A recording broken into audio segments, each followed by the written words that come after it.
What if the clients you're chasing are not the ones that are actually driving your growth?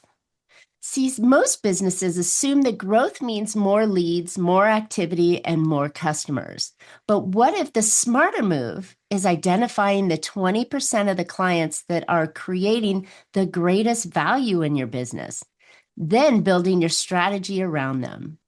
In today's episode of Profit with a Plan podcast, we're going to show you how business leaders can use real data, objective metrics, and the 80/20 growth strategy to find their high value clients, focus resources where it matters most, and grow with less wasted effort.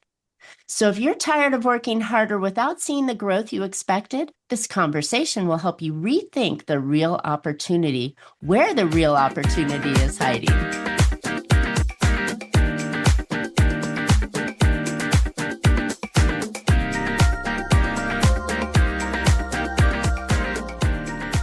Hey, entrepreneurs, are you working too hard for too little profit? Well, welcome to Profit with a Plan podcast, where we help business owners grow smarter, increase profitability, and build a company that's worth more, whether you plan to keep it or sell it. I'm Marcia Riner, business growth strategist and profit booster behind Infinite Profit. Each week, I bring practical strategies, expert insights, and real-world steps to help you grow revenue, improve margins, and build a stronger business. By the way, today's episode is sponsored by Infinite Profit, where strategy turns into profitable growth. But before we jump in, I have something special for you. If your revenue has plateaued or your marketing is just not producing the return it should, then go get your free Profit Booster Growth Map after the show. In just a couple of minutes, it will help you identify where to bring in more qualified clients and where your profit leaks may be costing you money. You can go get yours after the show at profitbooster.biz. And by the way, there's no sales call required. Now let's get into today's conversation. My guest today is Christine Day, a growth strategist, a fellow growth strategist, and founder of Results Today, and the author of the 80/20 growth strategy. Christine brings in more than 20 years of experience in senior enterprise software sales and marketing leadership, where she saw firsthand why so many companies work harder, chase more activity, and still miss the growth sitting right in front of them. She has developed a proprietary methodology and software platform that helps businesses identify their high-value clients using real business data and industry standard metrics. Her work helps leaders make smarter decisions about where to focus their time, money, and sales effort, and the resources so that they can grow with more clarity and less waste. Welcome to Profit with a Plan, Christine. I'm excited to have you on today. Thanks so much, Marcia. Very excited to be here. Thank you for having me. Absolutely. So, okay. First of all, most of us don't get up in the morning and go, okay, I'm going to build some software, right? What got you interested in the software industry? That is so true. It's not really an inspiration for a lot of people first thing in the morning. Having said that, I actually did go to uni and popped out a systems programmer and systems analyst. So that was the original process that I went through.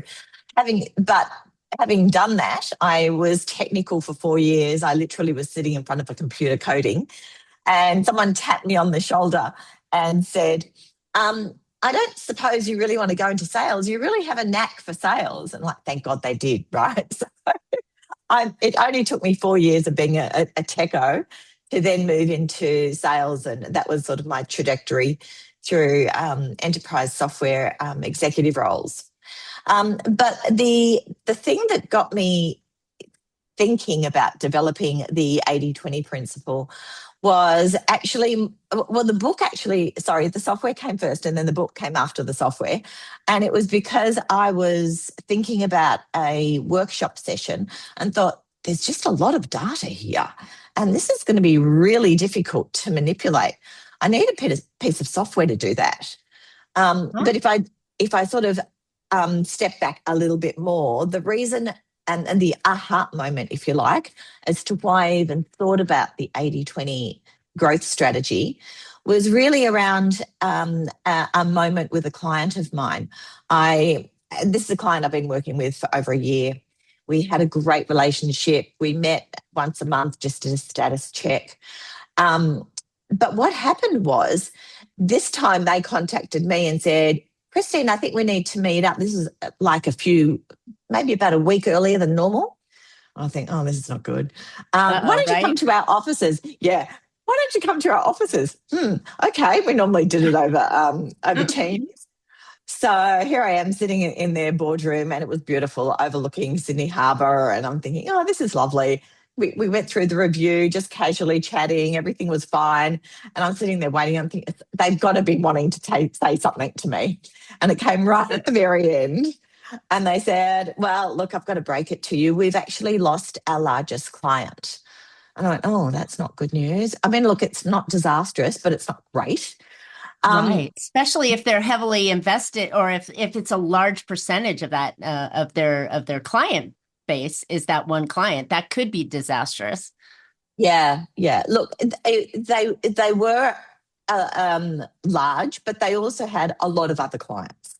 So Good. It's not as if it was a make or break. Having said that, it was a percentage. But the thing that got me was what they said afterwards. So they said, I know we said our ideal customer profile was high net worth individuals, but we've changed our mind. Oh, right. Okay. We now want Ma and Pa in the hills in the Western Sydney suburbs. We don't want high net worth individuals. And then they proceeded to tell me why. And this is the value proposition. So high net worth individuals are fickle. They can drop us at the moment at a moment's notice. Ma and Pa in the hills stay with us for years. They tell their family about us. They grow with us. They expand and tell other people. And what they were describing was value. So the value is the key. So there were so many things that happened to me in this moment. I suddenly realized, wow, my background or my philosophy has always been data driven. And we've discussed this, right? Everything should be data driven. Most people think of data driven as dashboards and that type of thing when it comes to marketing, which is important in the tactics. But I'm a strategist. So for me, data driven is find the single source of truth and make everything dependent on that. And that single source of truth has always been the client. But there's one thing that I do not focus on as far as data-driven, and that is one opinion-based point where I ask the client, who's your ideal customer profile? And that was the one thing that wasn't data-driven, and that was the one thing they changed their mind on, and that was the thing that just stuffed up my entire strategy because they changed their mind. I mean, when you build a strategy to say, okay, here's the direction we're going in. We're heading down this path. We're going to do this first. We're going to do that first. And then third, we're going to do this. When they shift, then you're not only going down the left path. Now you're going to fully turn around and go down the right path with different language, different everything, because you changed who you were talking to. It may be the same product, but you changed who you were talking to. So that must have been a full flip when you had that. But I'm sure it made much better sense to the customer going forward, didn't it? Yeah, absolutely. That was what made me think, what can I do to make sure that finding the ideal customer profile is data-driven? So that was my aha to create the 80-20 growth strategy. How do I find out that ideal customer profile without having to rely on opinion? Now, fair enough, the opinion is based on experience, a lot of knowledge, an understanding of their business, but it's still an assumption. It's still not data-driven.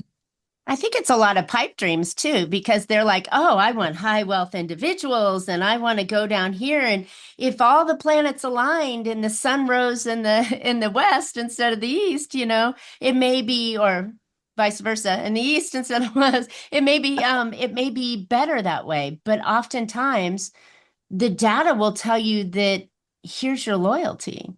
Yeah. Here's your pieces coming in. So how did you go about without being too technical, right? Because the software is it could be technical to build, but how did you find who that ideal client would be? So the philosophy starts with the business's North Star or their business goals and says, what is it you're trying to achieve? If a business wants to IPO, that could be different to wanting to take on the whole market dominance. So, if a business wants to IPO, they will have criteria. Sorry, let me start from the beginning. So we look at what the business goals are, and then we that will automatically give us some criteria that we can use. Those criteria then end up being metrics, and we use industry standard metrics, and those metrics are then applied to each of the clients, and that then gives us a scoring mechanism to Ah, say how well do the clients meet the business goals. And there's your independent, data driven way to identify your ideal customer profile. oh, see, that's smart. So when you turn it around that way, you're not just going, well, I think these guys could be really good for the company, or this could be really, they're going to buy these products from us. But when you look at your already existing clients and customers, and you look and see, I think that the gem there was that they're meeting your business objectives and your goals, right? This is Yeah. who I want to work with. Here's who I don't want to work with. These are the products that we already offer that are profitable rather than the one-offs that maybe could feel like they might be profitable, but then they're only making this amount for a whole lot of headache, right? You're using Yeah. information to make that decision. Voila. Yes, exactly. And that's where the 80/20 comes into it because I think most people know about 80/20. Everything we do is 80/20. We expend 20% of our effort and we get 80% of return. It happens when you look at this scoring as well. 20% of your clients are giving you the 80% of return. So who are those 20%? They're the gems, they're the gold, and then let's go about getting more of those. That's your ideal. There's no ideal customer profile anymore because that 20% are buyer personas. Let's find out who the buyer personas are, and that's who we want more of, So and that's how you get exponential growth. something just hit me though. When you said that the 20% brings the 80% of the wealth that you're going to have in your business, does that require that 20% have to be aligned with your business and in the right match for the company and the thing, or the things that you offer? Or because I think if you're out of alignment, maybe it's just the focus. You're not focusing on the 20%, you're focusing on the 80% that only give you 20% results. Is the alignment part of the deal, or is it the alignment part of the trouble? Very good question. Yeah. And that's why aligning the business goals to criteria is so important. And that's why I mentioned earlier, if you're wanting to IPO, you want clients that are growing with you. They're steady, reliable clients. If you're looking for market dominance, all you care about is revenue, you might actually not care about profitability. There are very different metrics. So once you define your business goals, and the metrics come out of that, then you score your clients and they're very aligned because they're already producing the 20% are already demonstrating 80% of the return. You're diluting your efforts by spending 80% of your time on the ones that are giving you 20% return. You need to be So true. focusing on the 20. So So true. yeah, you nailed it. It's alignment. Everything is about Wow. alignment. So how does one go through that kind of that process of getting their goals? And I know that's not priority for what you do, but it's also kind of the framework because if you're Yeah. not looking at your goals properly, you're going to be spending that 80% of time versus the 20%. So what kind of criteria are you looking at to determine what your goals are? Because I mean, you and I both talk to a lot of business owners. They don't know where they're going, right? And if they do, it may not be the right place. Very true. Very true. And you're right, we don't want to get too much opinion based on this, right? Because there's always going to be a point where we're putting opinion onto it. Yeah. But yes, this is a point where we say, so where is the business going? Most people need to have a proper business plan and business goals. I make sure that a business is in its inflection point before we engage. And I call it the value inflection point. The value inflection point is when you have you've been in business for a while, you've experienced a lot of different things, you've got a number of different clients, you've got enough clients to be able to do this, where you actually have to score them and find out where you're going. So it's typically not a startup.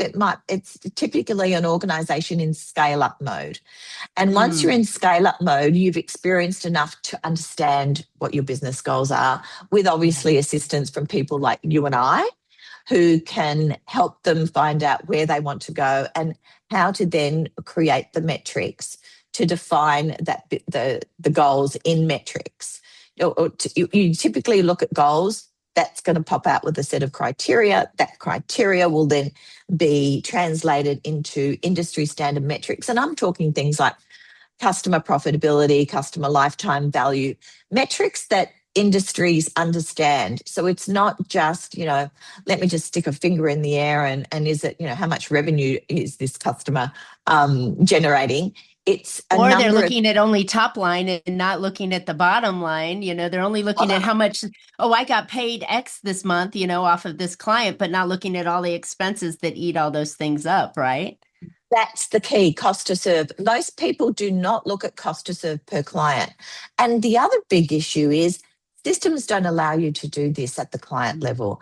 Customer lifetime value, cost to serve, all these metrics people use in their business, but it's always at the top level, at the client, at the account level, not the specific client. So you've got one number for customer lifetime value. You don't have it per client.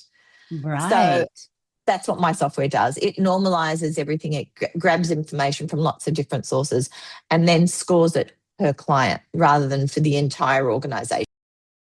Hey, quick pause here. If you've ever wondered what your next smartest move should be to grow your business, well, I've built something for you. It's called the Profit Booster Growth Map. It takes only about 2 minutes, it's totally free, and it shows you exactly where you're leaving money on the table and what to fix first. Go grab it for free at profitbooster.biz/growth map. Then come right back to the episode. So that's really valuable to be able to look at that kind of detail, to be able to make really, really good decisions off of it.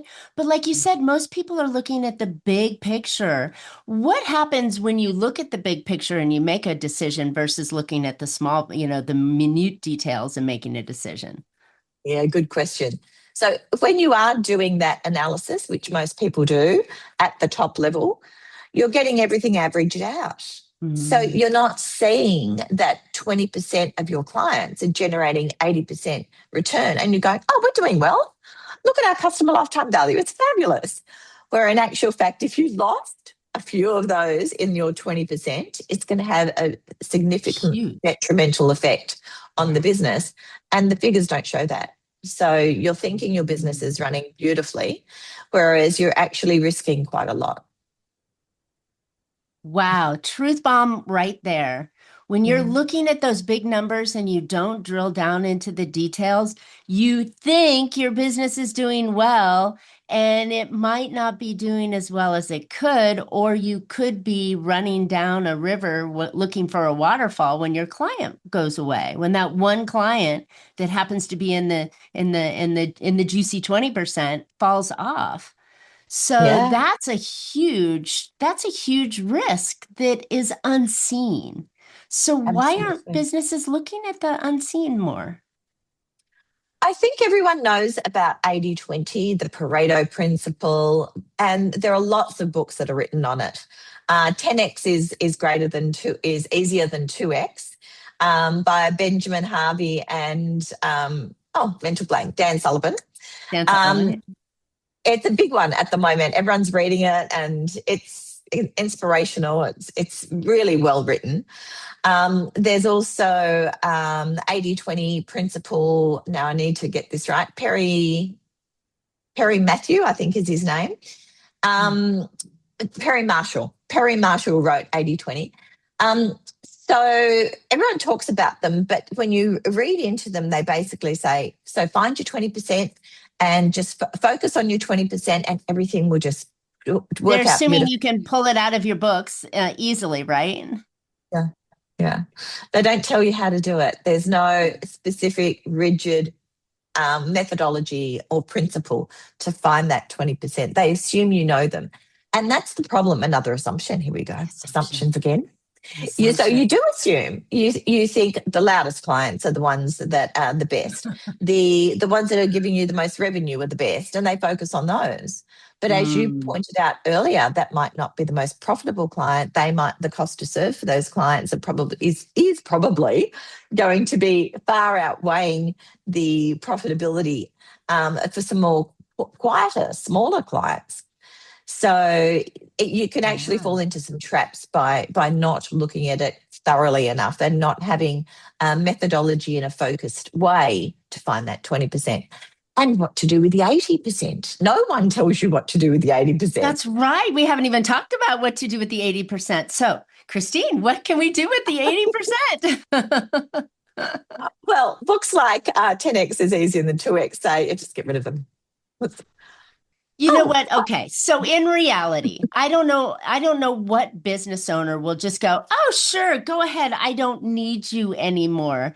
They're driving from fear, so they're going to hold on to that 80% as long as they can, hoping that they'll be able to transition or flip them into the 20%.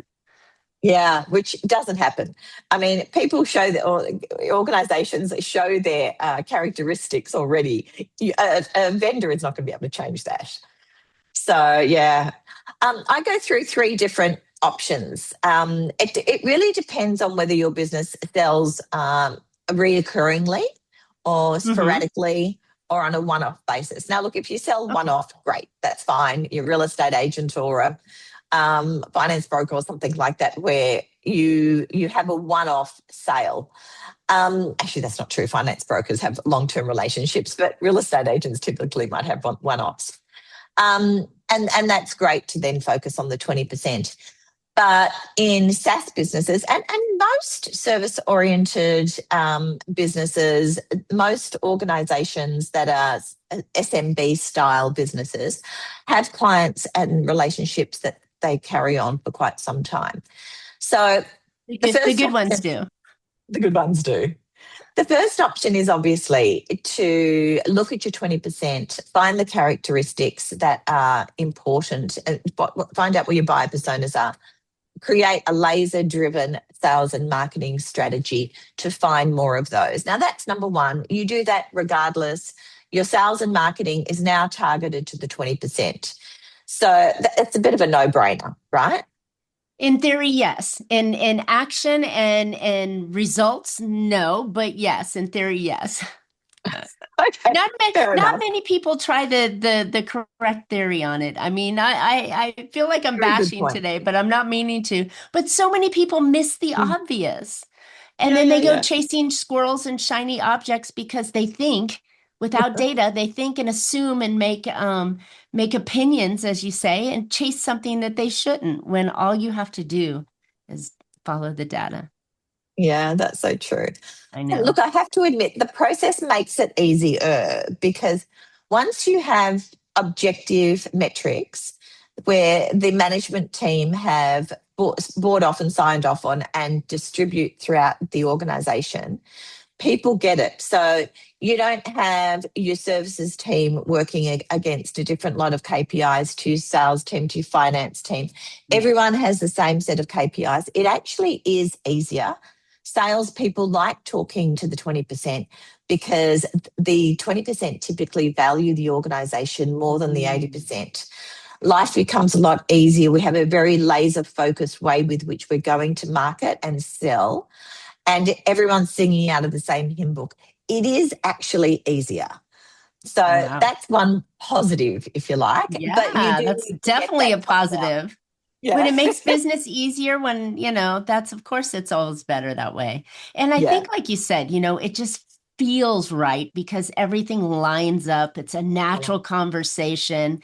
The people are already interested. Things are moving in a logical, natural process versus trying to fit the square peg into the round hole with the 80% going, hey, come on, come over here. Let me persuade you. Let me dangle something in your face to get you to come over when maybe not, and their shopping price. And I mean, we can go down many ways of how hard it is to get a customer, but when you're talking to your 20%, they're more apt to buy and buy again. Yeah, absolutely. You nailed it, Marcia. Absolutely. So true. I love All right, it. I let's love get it. back to the 80%. So, number one, focus on sales and marketing for your 20%. No brainer. Number two, um, just let them go. I mean, we don't want to be doing that. Number three, create. So, one thing that 10x is easier than 2x does talk about, and it is true, is the 80% are draining your good people from focusing on the 20%. So, try and find a way to separate. Maybe you have an A team and a B team. So, the A team's focusing on the 20%, the B team's focusing on the 80%. Got it. Because you Maybe can't have let go of different, the 80%. yeah. So they're still there. Maybe, and this is obviously in support. So sales and marketing are focusing on the 20%. As I said, that's a bit of a no-brainer. But what about the rest of the organisation? Right. And now we're talking about the rest of the organisation. You might have a different business unit. You might have a and B team. You might have a completely different business. Maybe you Mm, open up a separate business to focus on the 20%. So segregation is one of the options. got it. And then the other option is to change your pricing. Now, because you now have objective information, data, talk is telling you that this 80% are costing you more. So maybe you translate that into pricing, whether it's the initial price, whether it's delivery price, whether it's support price, in some way you can change Oh. pricing and change the way things are working within your business. So That's yes, there actually are. really smart. When I think of pricing, you change the pricing to match the need and Cost. stuff. But if these 20% are already loyal, raving fans, either you reward them by keeping the price steady, you don't necessarily have to reduce it, and then those other ones you increase the price in one way, shape, or form because they're costing you and they're stressing you out, and either they self-select them out or they learn how to become a good 20 percenter, right? Voila. Yes, Woo, exactly. good stuff. Good Yeah. stuff. Love it. So Okay. to your So question way yeah, back, so we why give don't people, sorry, oh, I go was going to ahead. say you gave us three really good ideas there. Are there more that we can do? This is why your original question is why do people not implement the 80/20 principle? It's because we've never had this conversation. Everyone Right. talks about 80/20 and they go off and find your 20% and just get rid of your 80%. But no one's willing to do that, right? I mean, Nobody will do that. I don't know any business out there that's going to go out and fire 80% of their clients, their customers. It just not going to happen. and also, you don't know how to find your 20% in a way that's really going to be successful. So that's another reason that people stumble. So hopefully now we have the methodology, foundation, and steps and software to do that. So my software actually does it for you, but you can read the book and do it yourself. Sure. If you have the ability to comb through the numbers yourself, and honestly, if you have time, of course you should read the book. Yes, absolutely. But if you have time to comb through the numbers yourself, or you have people that you're going to pay to comb through the numbers for you, that's not necessarily your best use of your money and time and energy of your customers or of your employees when you can have them optimized and running better. So why not use software to do that? I mean, to me, that's a no-brainer. Um, yeah, that's definitely a no-brainer. So tell us more about your software. What kind of information do I need to put into that software to make it run properly? Yeah, good point. So it really depends on the criteria. So I have interfaces to finance systems, to CRM, to help Uh-huh. desks. So because that's the type of data that we need. Good. So it's not Um, manual entry. It's not like, oh, I have to put this in here where error could occur. You actually link into my CRM, into my accounting, into my already existing operating systems to pull that data, right? yes, exactly. Good. Exactly. Good. Yeah. And then normalize it to the client level, which is typically not is what it doesn't happen. The normal systems that you have will everyone's got a different client identifier.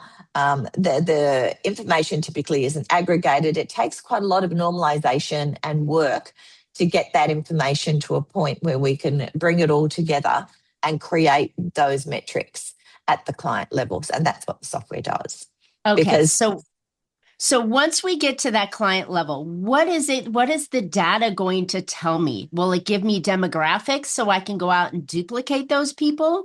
Or is what kind of information is the software going to tell me once they identify the 20%? it basically scores your clients according to the criteria that we have created. So you Okay. literally get all your clients with a ranking, and you'll notice that there'll be the 20% will be sitting up here, and then all of a sudden it'll just drop. The scoring mechanism will just drop Got to it. the 80%. So then we grab that 20% top scoring client, the high value, they're the high value clients that I talk about in the book. And look, it might be 18%, it might be 22%, it might not necessarily be 20, but Not there'll 20 on the be nose. But it'll start to give you a visualization of, oh, that's why that company is so easy to work with. Oh, that's why Bob and Sue Smith are such great clients. That's why, right? It'll yeah, be like a smack in the face, right? yeah, you nailed it. It's surprising. Most business owners go, I know who my 20% is, and then you run this, and it's like, oh, that's not who I thought it was going to be. Yeah, That's yeah. amazing. That's And then amazing. And then we look at that 20% and say, now, what is the criteria that is similar here?